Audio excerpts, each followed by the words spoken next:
David Michigan. Eh ouais, ça te fout la demi-molle ça. Parce que tu sais que si David est à côté de moi, il va dire la vérité, toute la vérité, parce que quand on est assis chez Rob, c'est pour dire la vérité. Et vous allez voir que comme toutes les personnes que ça soit à côté de moi, il a des couilles énormes lui aussi. Avant de rentrer dans le vif du sujet, vous avez deux choses à faire. La première, mettre les notifications et la seconde, vous abonner. Ou l'inverse. Donc, si tu fais les deux, quel que soit dans l'ordre, ça me convient. Pour moi, c'est un moment hyper important parce que ça fait près de 10 ans que je ne t'ai pas vu. La dernière fois qu'on s'est vu, on était au Fitness Park de République. On peut dire que tout le monde est passé là-bas. Ouais, ça c'est sûr. Tout le monde est passé dans cette salle. Je me souviens de toi avec ton mini short rouge bordeaux, que tu portes encore d'ailleurs, avec ton petit débardeur noir, les cheveux longs comme ceux que tu arbores aujourd'hui et la longue barbe. Donc, ton style a toujours été le même. Et je me souviens, je t'avais dit, David, mais t'as rien à faire ici en fait. Faut que tu ailles aux États-Unis parce que voilà, t'étais trop loin pour ces gens-là. Tu vois, je me souviens à l'époque, les gens, vu que tu avais un style atypique, les gens se foutaient entre guillemets un peu de ta gueule à la salle parce que tu n'étais pas conforme à la norme qu'on pouvait voir dans les salles de sport à l'époque et aujourd'hui d'ailleurs. Et force est de constater que tu m'as écouté, que maintenant, frérot, t'es loin. Mais j'aurais même dû t'écouter avant en fait. Oui, je pense, ouais. Je me rappelle, tu me disais tout le temps, vas-y, pars aux États-Unis, reste pas en France et tout. Ouais. Donc aujourd'hui, tu vas nous expliquer cette ascension, comment tu as fait pour avoir autant d'abonnés. Parce que bon, comme tu le sais, tu as beaucoup de personnes qui mettent en doute la véracité des gens qui te suivent, à savoir si c'est beaucoup de faux abonnés, si tu as acheté certification, est-ce que tu as acheté des articles pour pouvoir avoir de la notoriété à travers le monde. Donc tu vas tout nous dire. Donc déjà, David, comment tout ça a commencé? Alors vraiment, déjà, la base, c'est que j'ai toujours été dans le coaching, on va dire fitness, mais aussi mental pour aider les sportifs, voilà. Et en fait, je voyais que on avait beau en fait parler du mental et tout, mais ça marchait pas sur, on va dire sur les réseaux parce qu'à l'époque, il n'y avait pas les réseaux.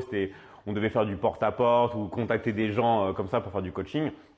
En fait, je me suis dit, pourquoi pas justement tenter l'expérience sur les réseaux et pourquoi pas faire commencer avec quelque chose d'assez choquant, ok? Donc du coup, avec Jim en fait, qui est mon ami réalisateur, on a commencé à faire, on va dire des vidéos un peu voyage, un peu marrantes. On était au Louvre et je me suis mis là carrément, dans un short en cuir, ok? Donc j'étais à poil et c'était genre le lendemain des attentats.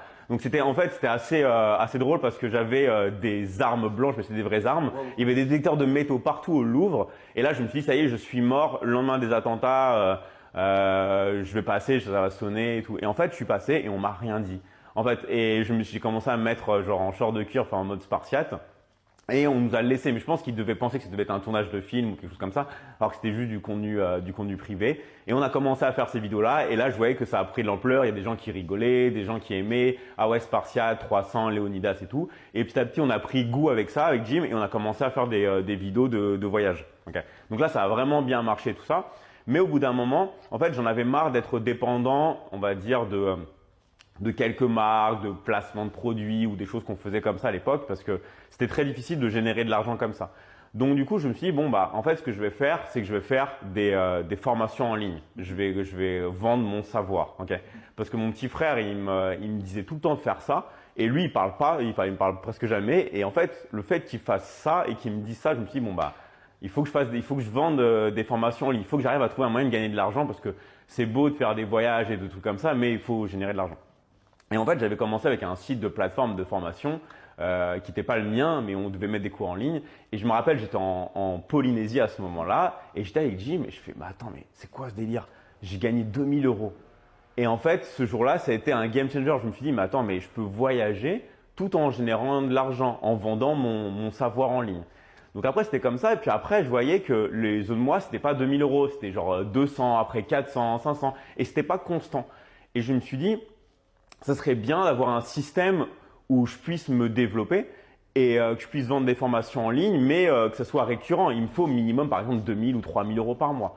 Donc là, je me suis dit, j'ai mes formations, tout ça, mais comment faire pour être visible, d'accord, pour avoir plus de visibilité.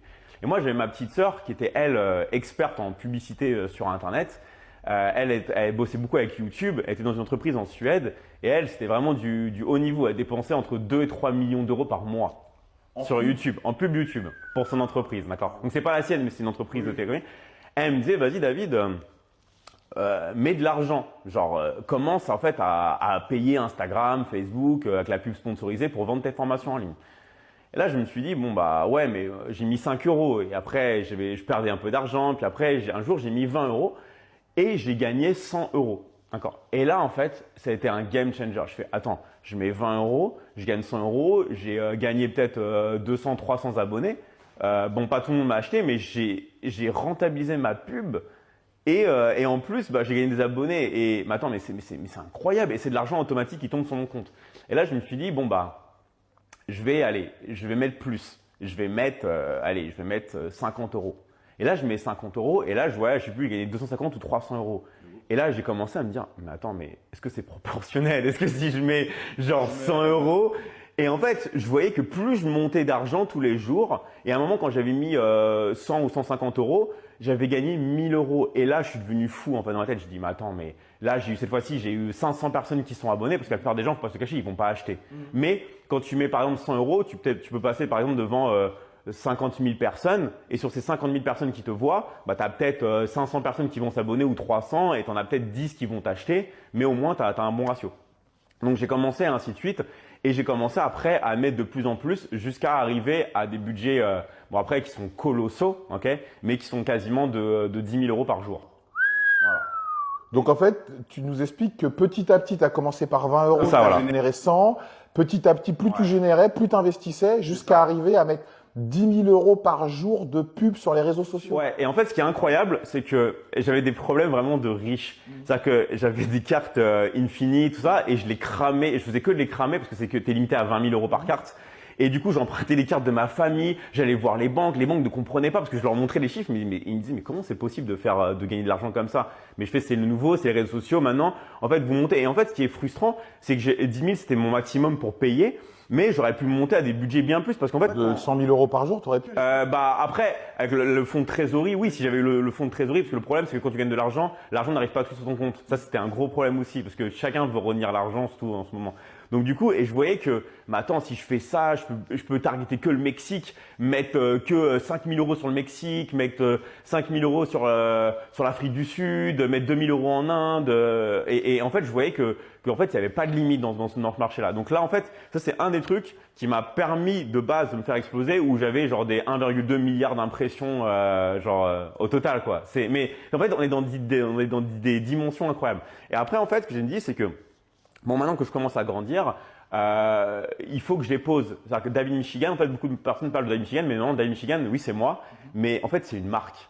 En fait, c'est une marque qui est déposée à l'INPI. C'est un peu comme Karl Lagerfeld. Tu vois, Karl Lagerfeld, ça, c'est un homme, enfin, ça, mais c'est aussi une marque. Ok.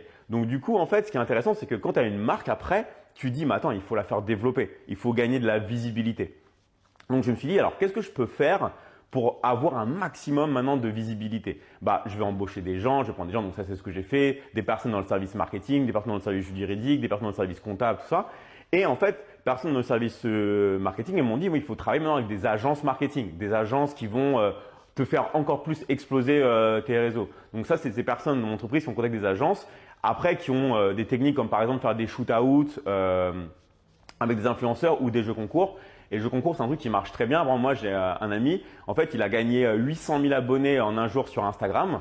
Et le lendemain, il en a perdu 400 000. D'accord? Je dis, mais attends, mais comment tu peux gagner 800 000 abonnés? Oui. Et bien, il me fait, bah, c'est simple. En fait, j'ai fait un shoot-out avec, je crois que c'était Kelly Jenner, la fille de Kardashian.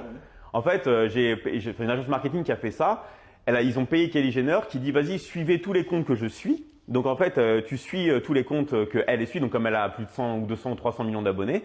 Et c'est un jeu concours, genre il y aura un gagnant. Donc en fait, tu as tout le monde entier qui suit ses comptes. Et après, bah, quand le jeu concours se finit le lendemain, bah, les gens, il y en a plein qui se désabonnent parce que ça sert à rien de suivre un compte de jeu concours. Mais en fait, il y a plein de stratégies comme ça que les agences marketing gèrent. Mais moi, ce que je gère vraiment en partie avec mon équipe, c'est la publicité sponsorisée. Où en fait, on paye Instagram, on est partenariat d'ailleurs avec Instagram, Facebook, YouTube, tout ça.